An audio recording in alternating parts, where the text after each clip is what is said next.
ಏನ್ ಡಾಕ್ಟರ್, ತಮ್ಮನಿಗೆ ಮದುವೆ ಮಾಡ್ತಾ ಇದೀಯಾ? ನಮಗೆ ಕೊಡ್ಬೇಕಾದ ದುಡ್ಡನ್ನ ಮರ್ತ್ಬಿಟ್ಯೋ ಹೇಗೆ?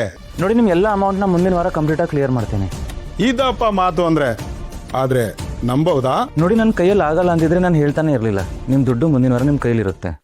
ಮಾತಿಗೆ ತಪ್ಪಿದ್ರೆ ಆಸ್ಪತ್ರೆ ನನ್ನ ಕೈಯಲ್ಲಿರುತ್ತೆ. ಕೇಳಿಸ್ಕೊಂಡೇನಪ್ಪ ಮೇಡಮ್ ಹೇಳೋದನ್ನ? ಖಂಡಿತ ಸೆಟ್ಲ್ ಆಗುತ್ತೆ. ಆದರೆ ಪ್ಲೀಸ್ ಒಂದು ರಿಕ್ವೆಸ್ಟ್ ಇದೆ, ಪದೇ ಪದೇ ಫೋನ್ ಮಾಡಬೇಡಿ. ಒಂದು ವಾರ ಆದ್ಮೇಲೆ ನಾನೇ ಕಾಲ್ ಮಾಡ್ತೀನಿ.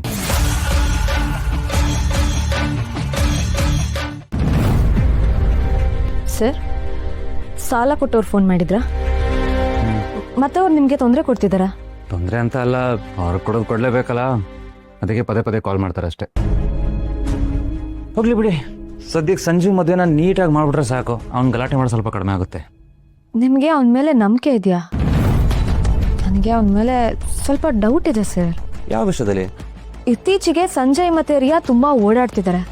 ಅವರಿಬ್ರು ಮಧ್ಯೆ ಏನ್ ರಿಲೇಶನ್ಶಿಪ್ ಇದೆ ಅನ್ನೋದೇ ಗೊತ್ತಾಗ್ತಿಲ್ಲ. ನಂಗೆ ಸ್ವಲ್ಪ ಕನ್ಫ್ಯೂಷನ್ ಇದೆ. ನೀವ್ಯಾಕೆ ಹಾಗೆ ಅನ್ಕೋತೀರಾ? ಫ್ರೆಂಡ್ಶಿಪಲ್ಲಿ ಓಡಾಡ್ತಿರ್ಬೋದಲ್ಲ? ಇರ್ಬೋದು ಸರ್, ಆದ್ರೆ ಅದ್ಯಾಕೋ ನನಗೆ ಫ್ರೆಂಡ್ಶಿಪ್ ತರ ಕಾಣಿಸ್ತಿಲ್ಲ. ಹಾಗಂತ ಏನೂ ಗೊತ್ತಿಲ್ಲದೆ ಸಂಶಯ ಪಡೆದು ತುಂಬಾ ತಪ್ಪಾಗುತ್ತೆ ಅಂತ ಸುಮ್ಮನೆ ಇದೀನಿ. ಹೌದಾ? ನೀವು ಹೀಗೆ ಹೇಳ್ತಿದ್ರೆ ಅಂದಮೇಲೆ ಅದ್ರ ಬಗ್ಗೆ ಯೋಚನೆ ಮಾಡಲೇಬೇಕು. ಕರ್ಣ, ನಂಗೆ ತುಂಬಾ ಸಂತೋಷ ಆಗ್ತಿದೆ ಕಣೋ. ಸಂಜುಗೆ ಮದ್ವೆ ಅಂತ ಆದ್ರೆ ಮೊಂಡಾಟ ಎಲ್ಲ ಬಿಟ್ಟು ಹೊಸ ಮನುಷ್ಯ ಆಗ್ತಾನೆ ಅನ್ನೋ ಭರವಸೆ. ಹೌದಮ್ಮ, ಹಾಗಾಗಬೇಕು. ಸುಮ್ಮನೆ ಅಪ್ಪನ ಜೊತೆ ಸೇರ್ಕೊಂಡು ಲೈಫ್ ಹಾಳು ಮಾಡ್ಕೊತಿದ್ದಾನೆ.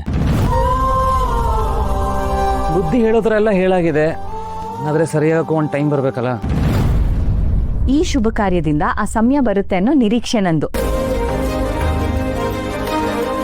ನೀನೇ ಮುಂದೆ ನಿಂತು ಎಲ್ಲ ನಡೆಸ್ಕೊಡ್ತೀನಿ ಅಂದಿಯಲ್ಲ, ನಂಗೆ ಇನ್ಯಾವ ಚಿಂತೆನೂ ಇಲ್ಲ. ಹಂಗೆಲ್ಲ ಒಳ್ಳೇದಾದ್ರೆ ಸಾಕಮ್ಮ. ಸರಿ ಅಮ್ಮ, ನಾನು ಹಾಸ್ಪಿಟಲ್ಗೆ ಹೊರಡ್ತೀನಿ. ಬನ್ನಿ, ಹಾಗೆ ಹೋಗ್ತಾನೆ, ಪ್ಲೇನ್ ಡ್ರಾಪ್ ಮಾಡ್ತೀನಿ. ನೀವು ಹೊರಡಿ ಸರ್. ಏಕೆ ಕ್ಲಿನಿಕ್ ಹೋಗಲ್ವಾ? ಹೋಗೋದಿದೆ, ಬಟ್ ಅದಕ್ಕೂ ಮೊದಲು ಮನೇಲಿ ಗ್ರಾಚಾರ ಬಿಡಿಸೋ ಪ್ರೋಗ್ರಾಮ್. ಏನು ಮಾಡಕ್ ಹೊರಟಿದ್ದೀರಾ?